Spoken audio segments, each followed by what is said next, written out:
खान साहब ये बताइए कि जो शराइत ईरान की तरफ से रखी जा रही हैं, ये अमेरिका के लिए किस हद तक काबिल कबूल हैं? और इस जंग से निकलने का वे आउट जो है, वो आने वाले दिनों में क्या दिखाई दे रहा है मुमकिना तौर पे? अस्सलाम वालेकुम यासिर साहब, बहुत बहुत शुक्रिया। वालेकुम अच्छा, अस्सलाम। ये जो बाकी साहब ने भी जिस तरह तीन शराइत का कहा कि अमेरिका अपनी बेसिस छोड़ दे, उसके बाद रेपरेशन ऑफ जितना उनका नुकसान हुआ है, और वो नुकसान इस जंग का नहीं मांग रहे, वो नुकसान 1979 से जो सैंक्शंस लगी हैं उसके बाद से उस नुकसान का वो तुम कैलकुलेशन है कोई 800 बिलियन से ज्यादा का की बात हो रही है। और तीसरी चीज ये है कि इंटरनेशनल कोई गारंटीज दी जाए कि इस तरह का एग्रेशन बैक दोबारा नहीं हो सकेगा। हम्म। अ, मेरा ख्याल से तीनों शराइत ही अमेरिका के लिए मानना मुमकिन नहीं होगी, क्योंकि जिस तरह के स्टेक्स अमेरिका के इस इलाके में है, हम्म। वो यहाँ से अमेरिका का निकलना शायद मुमकिन ना हो, अनलेस कि ये जो गल्फ ममालिक जहाँ पे इस एरिया में तकरीबन इराक से लेके नीचे ओमान तक तकरीबन अमेरिका की 19 बेसेस हैं मुख्तलिफ छोटी बड़ी मिला के, और जिसमें कतर के अंदर अल उवैद बेस जो है वो सबसे बड़ी है। और सिर्फ अमेरिका की नहीं है, यहाँ पे बरतानिया भी मौजूद है। हम्म। यहाँ पे एक छोटा सा सेटअप फ्रांस का भी है। तो सिर्फ अमेरिका एक वाहिद पार यहाँ पे मौजूद नहीं है, और भी बाकी यहाँ पे मौजूद है। और ये जो 800 बिलियन डॉलर या इस जितना भी ये खर्चा बन रहा है, वो प्रोबेबली कभी भी अमेरिका देने पे राजी नहीं होगा, क्योंकि वो अमेरिका के लिए जो पॉलिटिकल डिफीट होगी। हम्म। एक सुपर पावर कभी भी निगोशिएशन के टेबल के ऊपर अपनी पॉलिटिकल डिफीट मानने पे तैयार हो जाती। अगर आप पुराने जिस तरह वियतनाम, अफगानिस्तान या इराक का देख लें, अमेरिका ने हमेशा नोशन ऑफ विक्ट्री में यही प्रिविलेज रखा है कि जी हमारे जो मकासद थे वो पूरे हो गए, इसलिए हम अब विड्रॉ कर रहे हैं। सही। ये मैंने कुछ दिन पहले भी कहा था कि आप कुछ दिनों बाद ये खबर सुनेंगे। और इनफैक्ट ये मेरी अपनी कही भी बात नहीं है, ये रॉय कासाग्रांडा है, एक स्कॉलर है। उन्होंने अपनी एक यूट्यूब के वीडियो में उन्होंने ये बात कही। उन्होंने कहा जी यू विल, कुछ दिनों बाद आप सुनेंगे कि जी हमने एक डील की है, एक बहुत खूबसूरत डील है, बहुत अच्छी डील है, मुझसे बेहतर कोई डील कर नहीं सकता। और वो एक पॉलिटिकल स्टैंड के ऊपर करके इस जंग को खत्म कर देंगे। ये भी है कि अमेरिका इस जंग में क्योंकि धकेला गया है, अमेरिका इतना राजी नहीं था जंग में आने के लिए।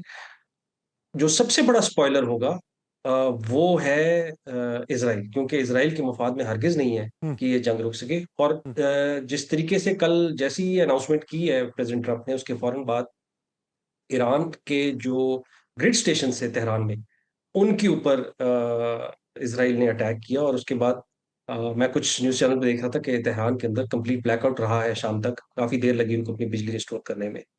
तो किसी तरीके से भी इसराइल के फेवर में नहीं है कि ये जंग रुक जाए। एहसान खान साहब, आप क्या समझते हैं कि क्या ये वजह है कि इंटरसेप्टर्स खत्म हो रहे हैं इसलिए मुज़ाकरात के मेज़ के ऊपर आ रहे हैं, या फिर ये वजह है कि कतर की जो सबसे बड़े एलएनजी प्लांट के ऊपर हमला हुआ, 17% उसकी जो इस्तेदाद है वो कम हो गई, उसकी वजह से ये गल्फ कंट्रीज़ का प्रेशर अमेरिका के ऊपर पड़ रहा है, इस वजह से हो रहे हैं? या फिर आप ये समझते हैं कि डेमोना के करीब जो एक हमला हुआ है जिससे ये जस्टिस दिया गया कि ये अगर इतने फ़र्क से मारा जा सकता है तो टारगेट के ऊपर भी लगाया जा सकता है, उसकी वजह से ऐसा हुआ है?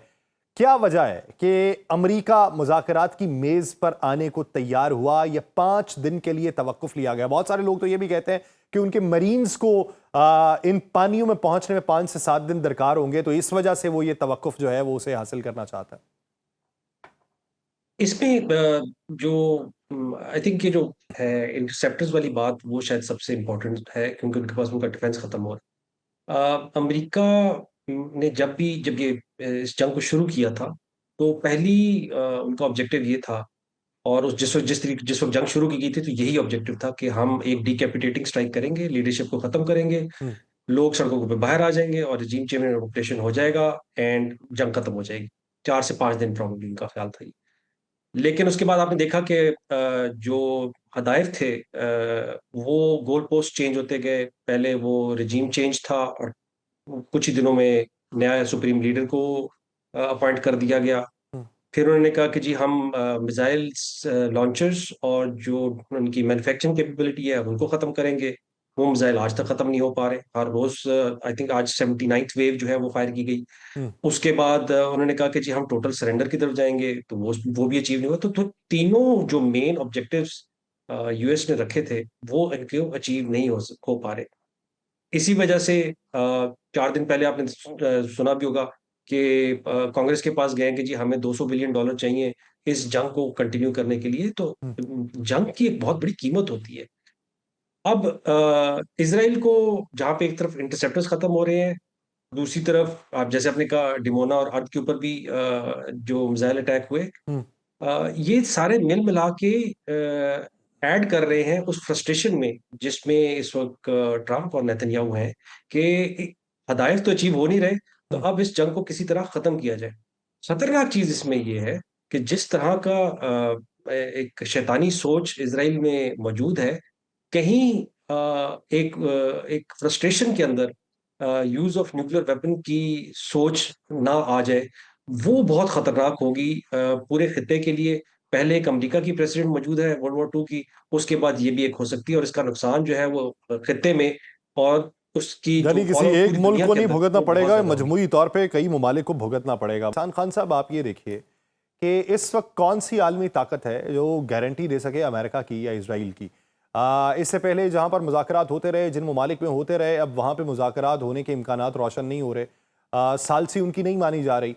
तो अश्योरिटी कौन देगा कि एक तरफ अमेरिका जो है ये ऐलान कर दे कि हम जंग रोक रहे हैं, और फिर अमेरिका वो जो अपने इत्तहादियों की बात नहीं सुन रहा था, जो अपने इत्तहादियों के ऊपर हमलावर होने की तरकीबें अपना रहा था, अमेरिका वो जिसने डिफेंस अम्ब्रेला जिन ममालिक को फराहम की उसकी डिफेंस की जिम्मेदारी नहीं ले पाया, तो उसकी एश्योरिटी जो है वो किसके पास इस वक्त होगी? ये बड़ा एक ना ट्रिकी सवाल आपने पूछा है, और जो अमेरिका के जो कुछ डिलेमास हैं उनमें से ये एक है। हर वो चीज जिसके ऊपर अमेरिका ने बैंक किया हुआ था, चाहे वो जंग जल्दी खत्म करने का था, ये सोच के ईरान हुर्मुज को नहीं छेड़ेगा, या ईरान जो है जो आसपास के न्यूट्रल ममालिक हैं, अरब ममालिक हैं जहां से उनकी बेसिस हैं, उन पे भी ये ट्रम्प ने अपनी एक प्रेस टॉक में कहा कि जी ये न्यूट्रल्स पे हमारा नहीं ख्याल था कि करेगा। हम्म, ईरान न्यूट्रल ममालिक के ऊपर बिल्कुल हमला नहीं कर रहा। ईरान जो है जो उनके जहां से यूएस अटैक्स लॉन्च कर रहे हैं उनके ऊपर अटैक कर रहा है, और कुछ चीजें हैं जहां पे उन्होंने अपने एसेट्स मूव किए उनके ऊपर भी उन्होंने अटैक किया। सो इस फ्रस्ट्रेशन में इनको कुछ सोल्यूशन नहीं मिल रहा कि किस तरीके से इस जंग को पाए तकमील पे लाया जाए। पिछले सवाल में आपने एक सवाल के अंदर एक चीज पूछी थी कि ये टाइम बाय कर रहे हैं हम्म, कि उसमें मरीन्स को वहां पे डिप्लॉय कर दिया जाए। हम्म, देखिए कितने मरीन्स को ले आएंगे अभी।